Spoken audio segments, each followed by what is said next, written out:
과해석을 하는 이유가 있어요. 생각과 감정은 많이 연결되어 있지만 서로 동시에 있기가 힘들어요. 그래서 생각이 많을 때는 감정이 줄고요, 감정이 많을 때는 생각이 줄어요. 과해석은 생각이면은 그 반대쪽에 있는 감정을 헤아리시면 돼요. 내가 어떤 감정이 이면에 있고 이 감정을 내가 보호하려고 이런 감정이 느껴지지 않도록 쿠션을 까는 걸까에 집중을 하셔야 돼요.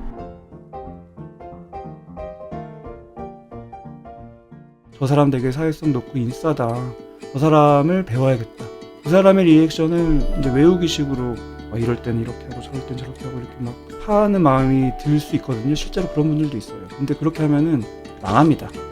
연애를 책으로 공부하는 거랑 똑같고요. 그거는 머리로 하는 게 아니라서.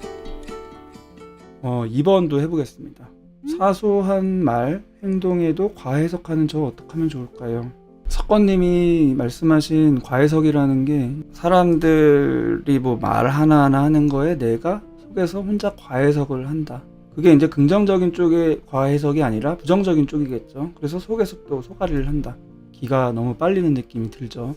이런 관계가 이제 자꾸 반복되다 보면은 나 혼자 기대하고 상처받고 서운해하면서 관계를 결국 정리하게 된다. 이런 얘기. 굉장히 섬세하신 거예요, 감정적으로. 그러니까 감정적인 소통에 대한 기대도 크고 또 그게 잘 안 됐을 때 실망이나 서운함도 크고.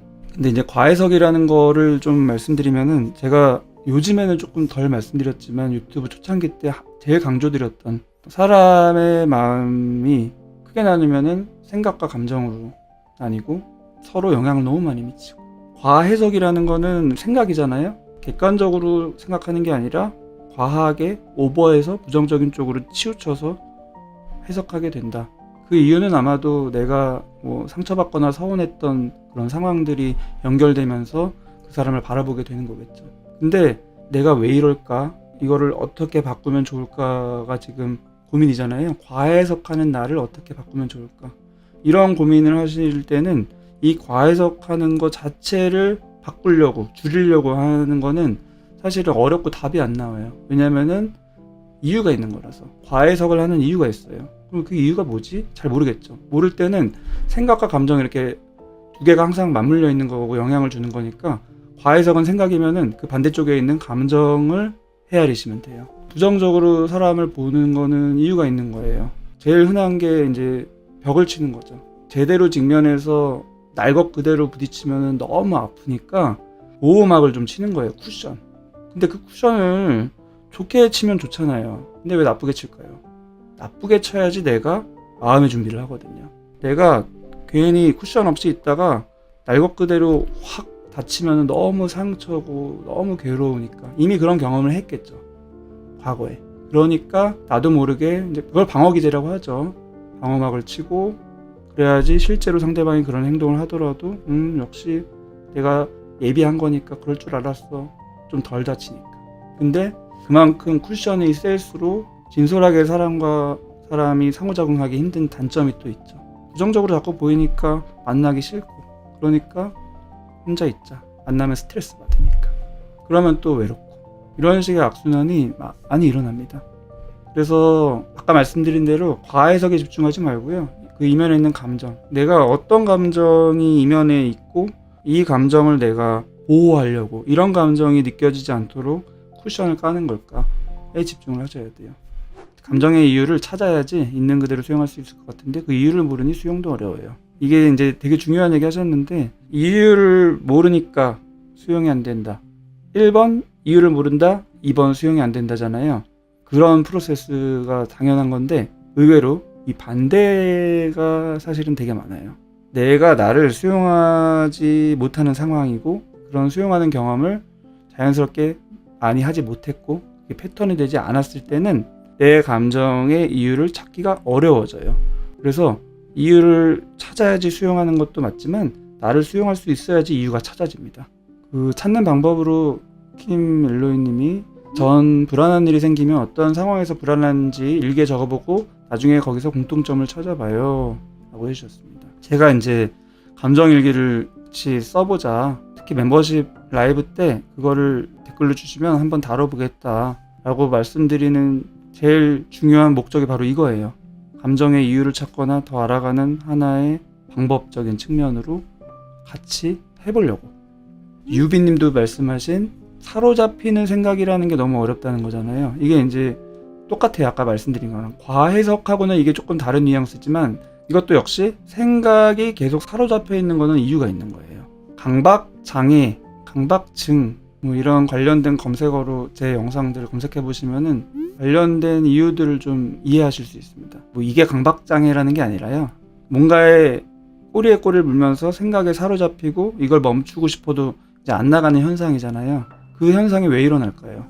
역시 마찬가지로 생각의 반대쪽에 한쪽에는 감정이 있습니다. 굉장히 이 상황에서 엄청난 감정을 느끼면 괴로워요. 그래서 아까 말씀드린 대로 방어막을 치는 건데 방어막을 치는 게 종류가 또 이런 종류가 있습니다. 강박이라는, 집착이라는. 조금 더 확실하게 말씀드리면은 한 가지 생각에 몰두하는 거, 반복적으로 사로잡혀 있는 것 자체가 내 감정의 방어막이에요. 이게 무슨 말이냐? 생각과 감정은 많이 연결되어 있지만 서로 동시에 있기가 힘들어요. 그래서 생각이 많을 때는 감정이 줄고요.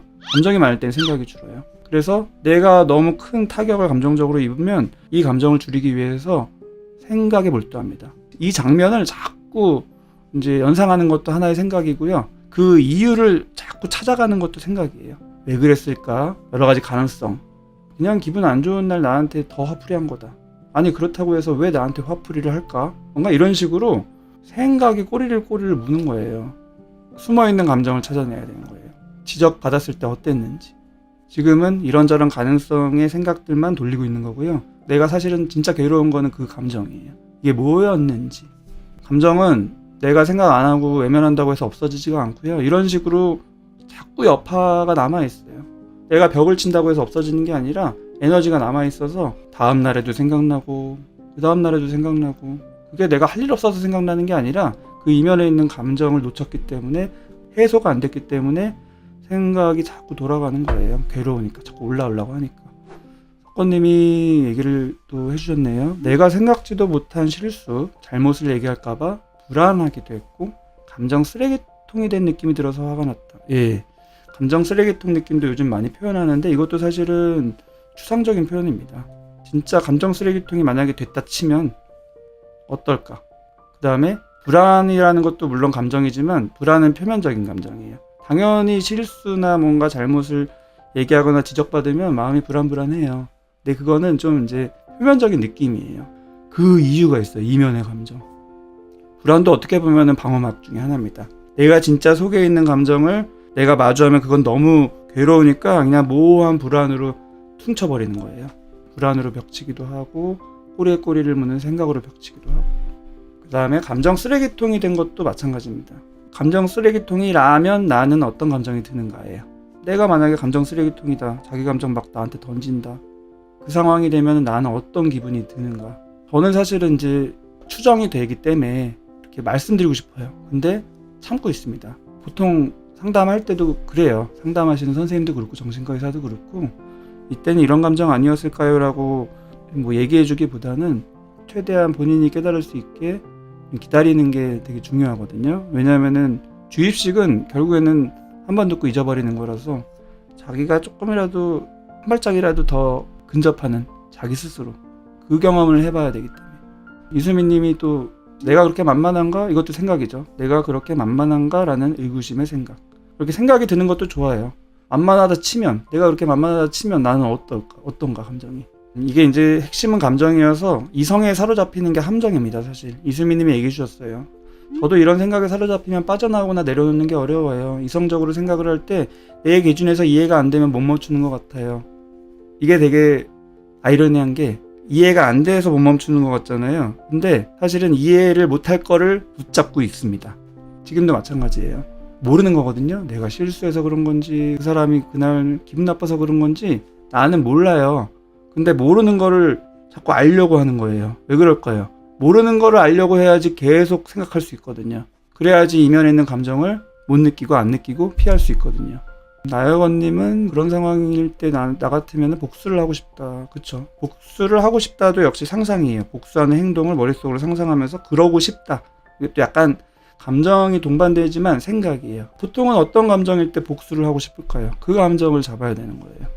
이수민님은 이제 내가 만만한가라는 생각을 하면 마음속에서 자괴감 들고 자책감이 온다. 내가 잘못한 것 같고 뭔가 자괴감 같은 게 느껴지고, 이것도 감정적으로 조금 접근은 했지만 더 이면의 감정이 있습니다. 자책감도 내가 잘못했다는 느낌이잖아요.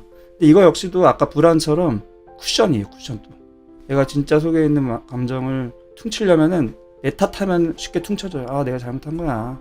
물론 내 잘못한 것도 괴롭지만 더 괴로운 게 있거든요. 근데 조금 덜 괴로운 내 잘못이야 로 생각을 자꾸 하면은 우선은 이게 잊혀지니까. 근데 사실은 아니에요. 이런 함정들이 내 마음속에 엄청 많습니다. 그것들을 잘 이해하고 가려내고 날것의 감정을 마주하는 것 자체가 감정 해소고, 그게 돼야지 이렇게 얽혀있는 복잡한 감정들이 해소가 되고 편해져요. 오늘 주인공인 석건님이 얘기해 주셨네요. 일을 잘 하고 싶다는 의욕이 강한데 일에 대한 지적을 받으니 무력감이 몰려오기도 하고 일을 완벽히 다 해내지 못하는 제가 부끄럽기도 하고 한심했습니다. 네네, 굉장히 잘 표현해 주셨어요. 무력감은 엄청난 감정이에요. 굉장히 괴로운, 내가 이 상황을 내 힘으로 해결할 수 없는 능력이거든요. 도관에 든 쥐 같은 느낌이에요. 빠져나갈 수 없는. 거기에는 또 이유가 있죠. 그만큼 지적에 대해서 무력감 몰려올 정도로 일을 잘하고 싶은 의욕이 강한 이유. 그 의욕이라는 게 역시 양면이 있어서 진짜 내가 자연스럽게 편안하게 이렇게 올라오는 의욕인지, 아니면 뭔가가 쫓기는 마음으로 불안불안하게 생기는 의욕인지, 이거는 되게 달라요. 그렇게 뭔가 쫓기듯이 생기는 압박감이 넘치는 의욕은 지금 이렇게 뭔가 거기서 약간의 지적만 받아도 그만큼의 에너지가 그대로 자괴감이나 무력감으로 이제 확 바뀝니다. 이렇게 인간관계에서 별거 아닌 그 하나의 에피소드, 직장인들이 흔히 경험하는 상사한테 혼나는 과정에서도 그 이면에 이런 복잡한 생각과 나의 좌절과 나의 감정들이 있는 거예요. 저는 다음에 뵙도록 하겠습니다. 감사합니다.